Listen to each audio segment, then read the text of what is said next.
आज हम अपने दिन का आरंभ माँ को प्रसन्न कर कर ही करेंगे। वो बस अभी दूध लेकर आती ही होंगी।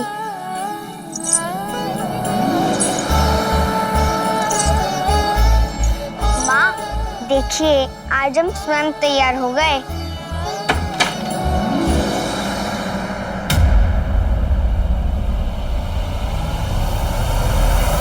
माँ कहाँ है? वो अपने कक्ष में है राजकुमारी जी।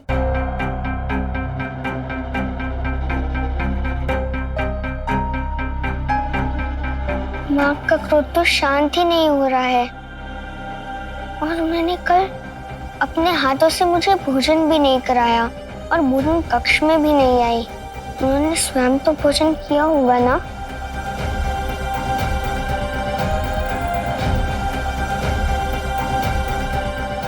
माँ नहीं आई तो क्या हुआ? हम तो स्वयं उनके कक्ष में जा सकते हैं ना?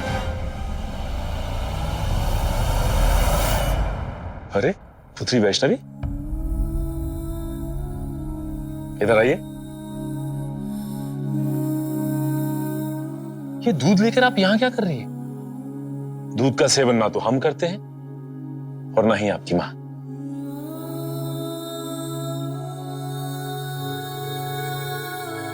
ताशी, दूध नहीं तो आपके लिए है और ना ही माँ के लिए। ये दूध तो हमारे लिए है। अच्छा, तो आप मां को ये दिखाने के लिए आई हैं कि ये आप स्वयं कैसे समाप्त करती हैं? बड़े उत्तम विचार हैं आपके। माँ की सहेली यामिनी मासी कहती हैं कि पुत्री यदि दूध का सेवन करती हैं तो माँ का स्वास्थ्य उत्तम रहता है। ये कैसे संभव है? संभव है। देखिए, पुत्री जब नित्य दूध पीती है तो उसका स्वास्थ्य उत्तम रहता है और जब पुत्री स्वस्थ रहती है तो माँ का मन भी स्वस्थ रहता है।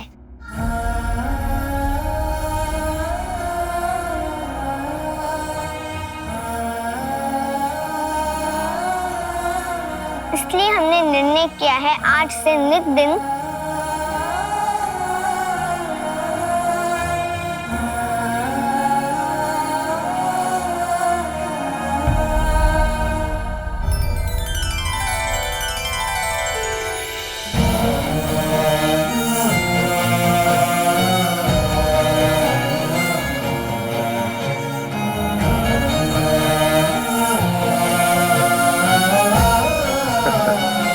अति उत्तम।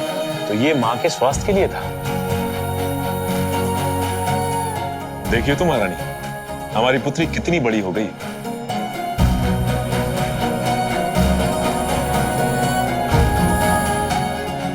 हाँ राजन, बहुत बड़ी हो गई है, स्वयं ही निर्णय लेने लगी है। अब वो दिन दूर नहीं जब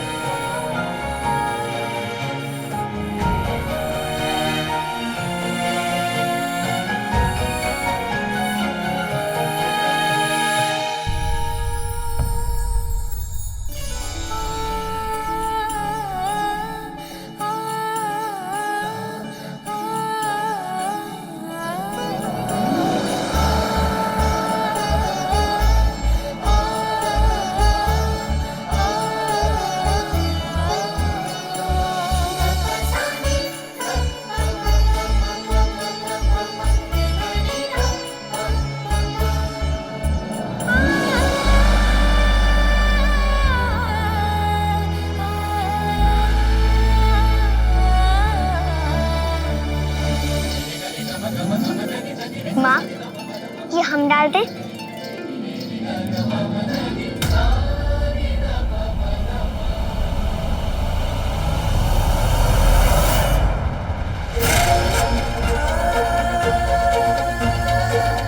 माँ की पीड़ा तुम क्या जानो पुत्री। एक पल के लिए ओझल होती हो तो हमारे प्राण निकल जाते हैं।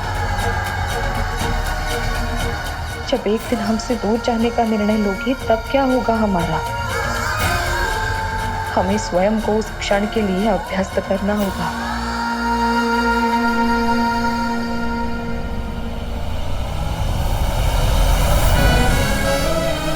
वैष्णवी, अपनी मां को थोड़ा और समय दो पुत्री।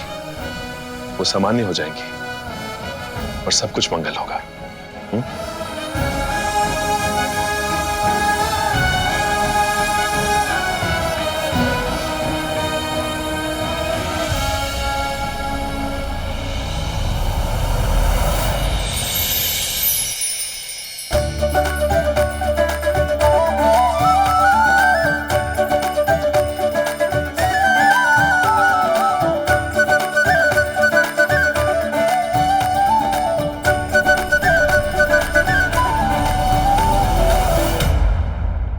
क्या था?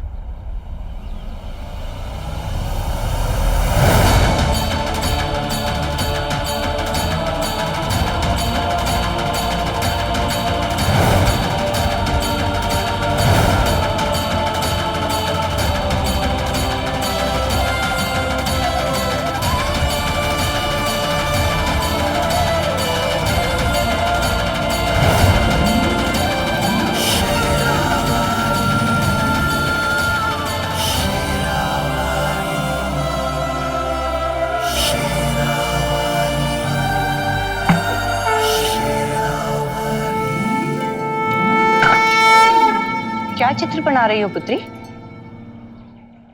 और ये ताम्रपत्र कहाँ से मिला? ये मैंने बचा कर रखा था। अच्छा,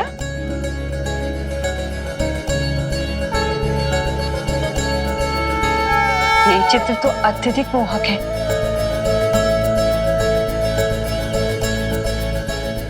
किंतु नवदेवी का ये बालिका स्वरूप कहाँ देखा तुमने? अब मैं आपको क्या बताऊं माँ, देवी माँ तो हम सबके साथ ही थी।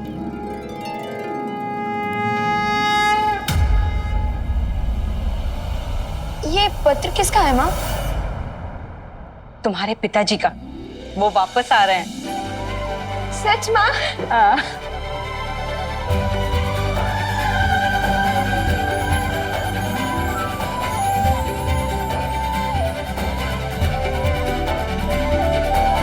तुम्हारे पिताजी अपना पूरा काम करके यात्रा करके वापस लौट रहे हैं। ये सब मेरी माता रानी की कृपा है। उन्हें शत शत नमन। तुम्हारा तात्पर्य त्रिकुटा से है? त्रिकुटा नहीं, देवी त्रिकुटा, मेरी माता रानी त्रिकुटा। पुत्री, अब तुम बड़ी हो गई हो।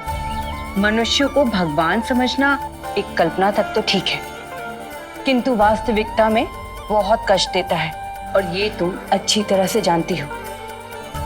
त्रिकुटा देवी नहीं है, मनुष्य है। मानव की संतान मानव होती है, भगवान नहीं। माँ, सच कहा आपने। त्रिकुटा के माता पिता मनुष्य हैं, जैसे माता शैलपुत्री के थे, हिमवान और मैनावती। आपने कथा तो सुनी है ना? मैं भी किससे तर्क कर रही हूँ? सोचो जो सोचना है। हमारे मध्य एक देवी, हमें उसे स्वीकार कर उनके साथ एक दैवी आनंद का अनुभव करना चाहिए।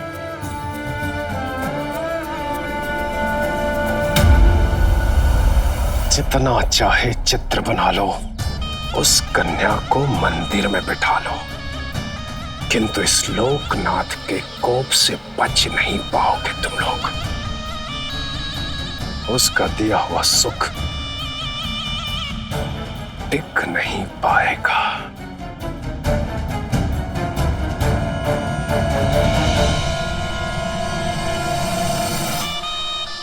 हाँ, नहीं तो रे, सब उसी से प्रेम करते। मुझे तो पिताजी, आप यहाँ क्या कर रहे हैं? मंद बुद्धि, अब हम यहाँ से जा रहे थे तो हमको रोका क्यों? हाँ, नहीं तो रे। आप तो यहाँ खड़े थे, आप चल कहाँ रहे थे? ये पत्र आया है आपके लिए। अच्छा ठीक है, जाओ यहाँ से। अरे मुंह क्या देख रहा है? जाओ यहाँ से। हाँ, नहीं तो रे। अरे क्या मैं कर रही है?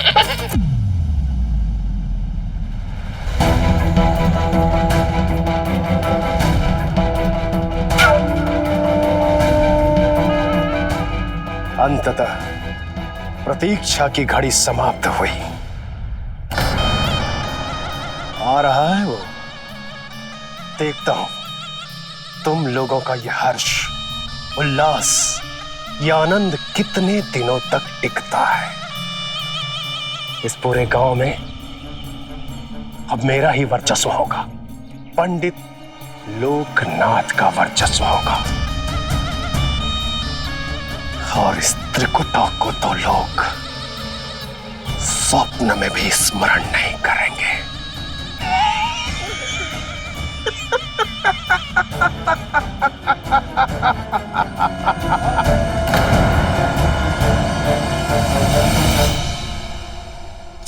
मातृत्व प्राप्त करके भी अपने प्राणों की चिंता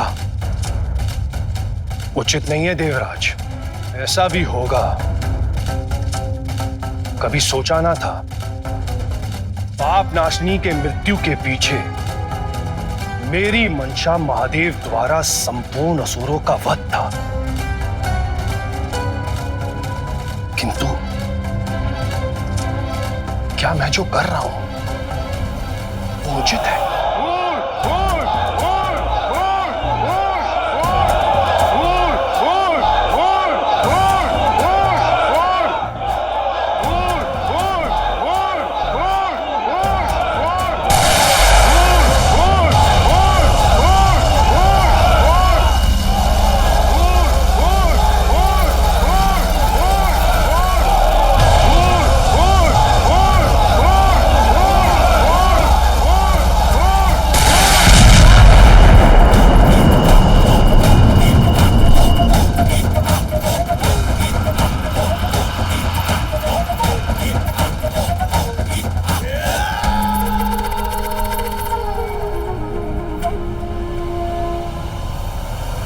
देवराजेंद्र, मैं मूर तुम्हारा आह्वान करता हूं। देवराजेंद्र,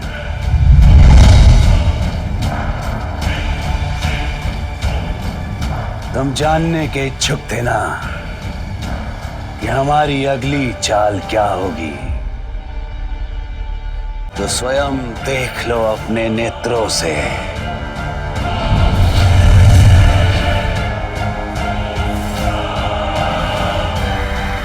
क्या है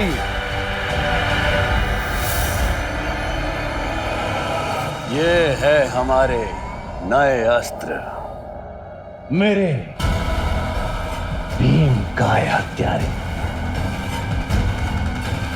इनका निर्माण मैं मृत्यु लोक में करूंगा। क्यों? क्योंकि ये भूलोक है और भूदेवी बाकी देवताओं की तरह अपनी शक्ति नारायण से प्राप्त करती है, और इन छो को भी मैं नारायण की वही शक्ति दूंगा जिससे वो अमर हो जाएंगे। उसके पश्चात ये करेंगे उस देवी बालिका का अंत।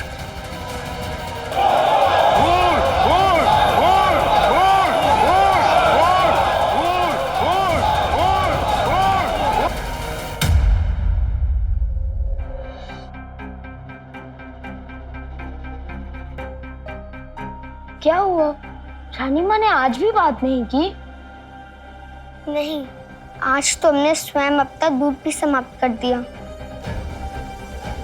ही नहीं, पिछले कुछ दिवसों से मेरा भी दूसरा जलपान बंद है। माँ करा ही नहीं रही। अब तो माँ मुझसे बात भी नहीं करती है। किंतु क्यों? क्योंकि उन्हें शंका है कि मैं उन्हें पूर्ण सत्य नहीं बता रहा हूँ। किंतु तुम चिंतित ना हो, तुम्हारा भेद सुरक्षित है। क्षमा चंद्र, हमारे कारण तुम्हें। अरे चिंतित ना हो, कल रात्रि तुमने बड़ा अद्भुत किया, सब शुभ शुभ हो गया। नहीं, यदि माँ प्रसन्न नहीं तो कुछ अच्छा नहीं लगता, सब आधा अधूरा लगता है।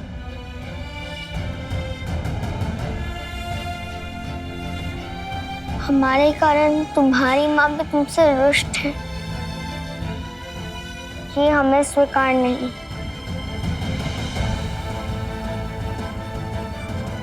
हमें इस समस्या को सुलझाना होगा।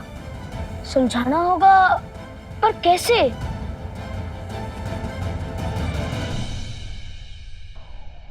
आओ हमारे साथ।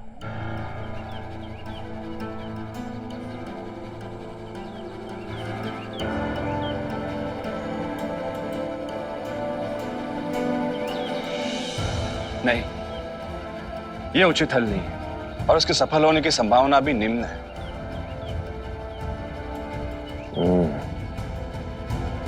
हमने क्रिया, प्रतिक्रिया और उसके प्रभाव पर विचार किया, परंतु वैष्णवी, कहीं कोई आश्वासन नहीं है कि इससे समस्या का समाधान ही होगा।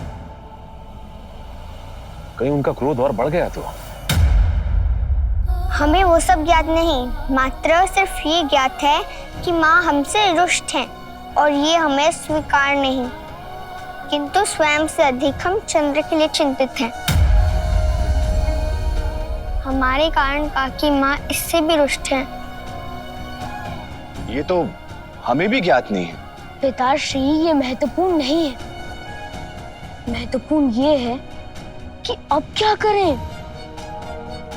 चंद्र ठीक कह रहे हैं, हमें ये करना होगा। हम इसकी सफलता के लिए पूरा प्रयास करेंगे। मैं भी।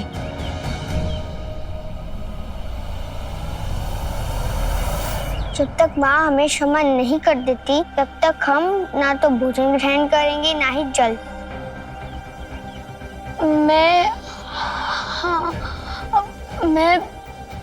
मैं भी नहीं।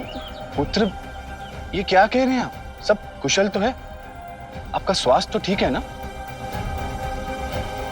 भ्राताश्री, यदि ये दोनों भोजन तक छोड़ने का संकल्प ले रहे हैं तो विषय गंभीर है, हमें करना होगा।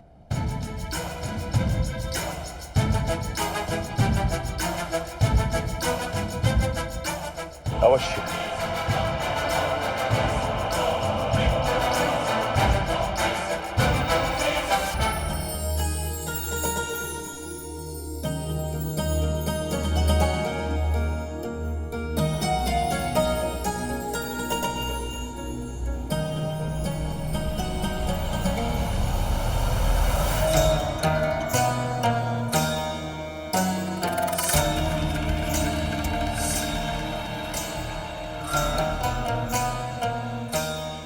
माने लोग कहाँ हैं? आपका तात्पर्य स्वर्ण सागर से है? हमारा तात्पर्य उनसे नहीं है। दासी, जाकर राजवैद्य को बुलाओ। क्या हुआ? स्वास्थ्य तो ठीक है ना?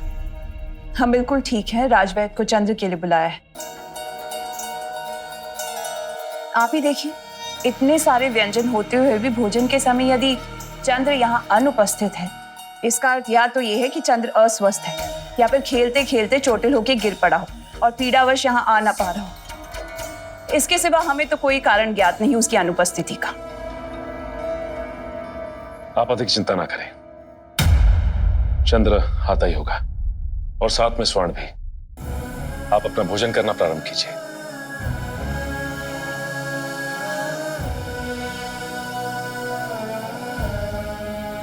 और महारानी, आप भोजन नहीं करेंगे? बैठिए।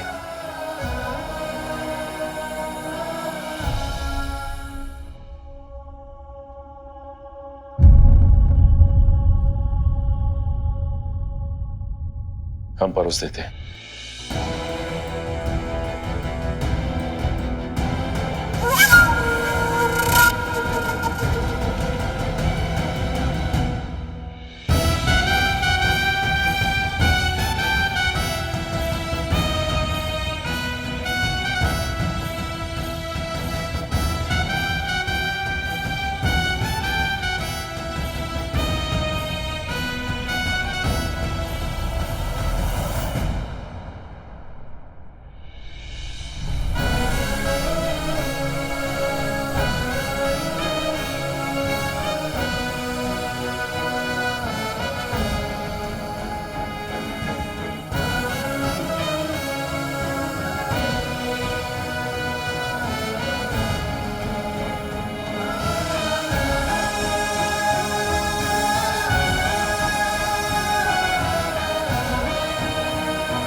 हमें ज्ञात है महारानी कि आपके नेत्र किसे ढूंढ रहे हैं, परंतु वो यहाँ नहीं आएगी।